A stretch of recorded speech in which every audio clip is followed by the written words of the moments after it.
పరిష్కార దిశగా తగిన చర్యలు తీసుకుంటాం.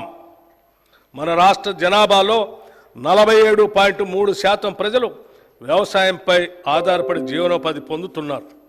కానీ మన రాష్ట్ర ఆర్థిక రంగంలో వ్యవసాయ మరియు సంబంధిత రంగాల వాటా 15.8% మాత్రమే. ఈ రంగం యొక్క వాటా పెరిగినప్పుడు రైతుల ఆర్థిక పరిపుష్టికి దారితీస్తుంది. అందుకే మా ప్రభుత్వం రైతుకు అవసరమైన అన్ని విధాల చేయూత అందిస్తుంది. ఇప్పటి వరకు ఏ ప్రభుత్వం చేయనంత సాహసం మేము ఈ బడ్జెట్లో చేస్తున్నాం. మొత్తం ప్రతిపాదిత బడ్జెట్లో సింహభాగం అంటే 72,659 కోట్ల రూపాయలు వ్యవసాయ రంగానికి ప్రతిపాదిస్తున్నాం. ఇది రైతుల తలరాతలు మార్చే ఒక చారిత్రాత్మక నిర్ణయం. భారతదేశ చరిత్రలో వ్యవసాయ రంగానికి ఇది ఒక మైలురాయి. హార్టికల్చర్ ఆయిల్ పామ్ సాగు తెలంగాణలో 12.12 లక్షల ఎకరాల్లో, ఉద్యాన పంటల సాగు ద్వారా 53.06 లక్షల మెట్రిక్ టన్నుల ఉత్పత్తి జరుగుతూ ఉంది. రాష్ట్రంలో ఆయిల్ పామ్ సాగును ప్రోత్సహించేందుకు oil palm area expansion under national mission on edible oils పథకం కింద ఆయిల్ పామ్ సాగు రైతులకి అవసరమైన సహాయం అందిస్తాం. 2024-25లో రాష్ట్రంలో 1 లక్ష ఎకరాల ఆయిల్ పామ్ సాగు చేసేలాగా లక్ష్యంగా పెట్టుకున్నాం. ఇప్పటికే 77,857 ఎకరాలకి రిజిస్ట్రేషన్ జరగగా 23,131 ఎకరాలకి అనుమతులు కూడా ఇవ్వటం జరిగింది. వచ్చిన మొత్తం రిజిస్ట్రేషన్లకి ఈ నెలలోనే ప్లాంటేషన్ మరియు డ్రిప్ అనుమతులు కూడా ఇవ్వాలని లక్ష్యంగా పెట్టుకున్నాం. నాణ్యమైన విత్తనాలు లభిస్తేనే రైతుకు సరైన దిగుబడి వస్తుంది. గత ప్రభుత్వ పాలనలో రాష్ట్ర రైతాంగం నకిలీ విత్తనాల వల్ల పూర్తిగా నష్టపోయారు. రైతాంగం అప్పులు తెచ్చి పెట్టిన పెట్టుబడి నకిలీ విత్తనాల కారణంగా మొత్తం వృధా అవుతుంది. మా ప్రభుత్వం నకిలీ విత్తనాలను అరికట్టేందుకు కృత నిశ్చయంతో ఉంది. నకిలీ విత్తనాలను అరికడుతూ నాణ్యమైన విత్తనాలు రైతులకు అందించే దిశగా చర్యలు తీసుకుంటున్నాం. రైతులకు నష్టం జరిగే ఎటువంటి చర్యలను మా ప్రభుత్వం సహించదు. హార్టికల్చర్కు బడ్జెట్లో 737 కోట్ల రూపాయలు ప్రతిపాదిస్తున్నాం. పశుసంవర్ధక శాఖ, పాడి పశువుల పెంపకం గ్రామీణ ప్రజానికానికి ఎంతో ఆర్థిక పుష్టిని ఇస్తుంది. పాలు, మాంసం, గుడ్లు ప్రజానికానికి పోషణ అందించడంతో పాటు అదనపు ఆదాయం ఇస్తాయి.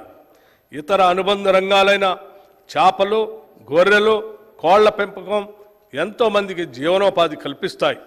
ఈ రంగం గ్రామీణ ప్రాంతాల్లో ఉపాధి కల్పిస్తూ అభివృద్ధిలో కీలక పాత్ర వహిస్తుంది. పాల ఉత్పత్తి రంగంలో 62% వాటా చిన్న సన్నకారు మరియు భూమి లేని పేదలదే. వారు రాష్ట్రంలోని పశు సంపదలో 70% వాటా పొంది ఉన్నారు. ఈ రంగంలో రాష్ట్రం 326.39 లక్షల పశు సంపదతో దేశంలో 8వ స్థానంలో ఉంది. పశు సంవర్ధక రంగానికి ఈ బడ్జెట్లో 1,980 కోట్ల రూపాయలు ప్రతిపాదిస్తున్నాము. అభయహస్తం 6 హామీలకు సంబంధించి మహిళలను మహాలక్ష్మిగా గౌరవించడం మన సంస్కృతి. మహాలక్ష్మి పథకం కింద తెలంగాణ రాష్ట్రంలోని మహిళలందరికీ టీజీఆర్టీసీ నడిపే బస్సుల్లో ఉచిత ప్రయాణ సౌకర్యం కల్పించాం.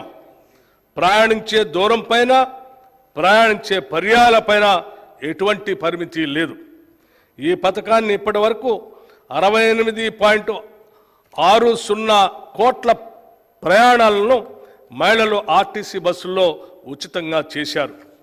పర్యవసానంగా తెలంగాణ మహిళలకు 2,351 కోట్ల రూపాయలు ఆదా అయింది.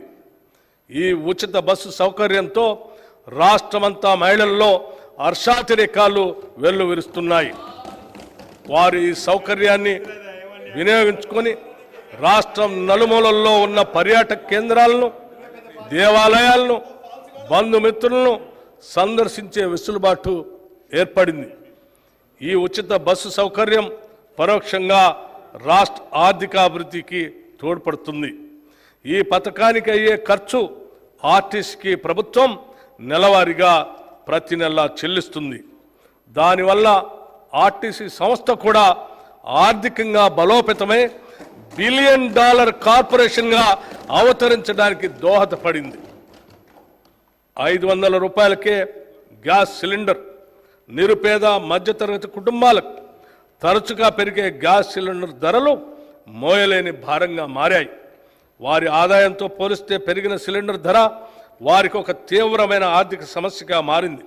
మా ప్రభుత్వం మహాలక్ష్మి పథకం కింద 500 రూపాయలకే వంట గ్యాస్ సిలిండర్ని అందించడం ప్రారంభించింది. ఈ పథకం ద్వారా ఇప్పటి వరకు 39,57,637 కుటుంబాలకు లబ్ధి చేకూరింది. ప్రభుత్వం ఈ పథకానికి ఇప్పటి వరకు 200 కోట్ల రూపాయలు వెచ్చించింది. ఈ బడ్జెట్లో ఈ పథకానికి 723 కోట్ల రూపాయలు ప్రతిపాదిస్తున్నాం.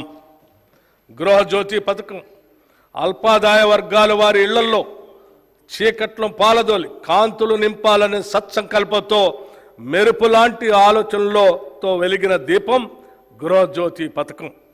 ఫిబ్రవరి 2024లో ఈ పథకం అమలుకు అవసరమైన ఉత్తర్వులను, మార్గదర్శకాలను ప్రభుత్వం విడుదల చేసి ఈ సంవత్సరం మార్చి 1 నుండి అమలు చేస్తున్నాం. 200 యూనిట్ల కంటే తక్కువ విద్యుత్తుని వినియోగించుకునే గృహాలకు ఉచిత విద్యుత్ అందించడం ఈ పథకం ప్రధాన లక్ష్యం.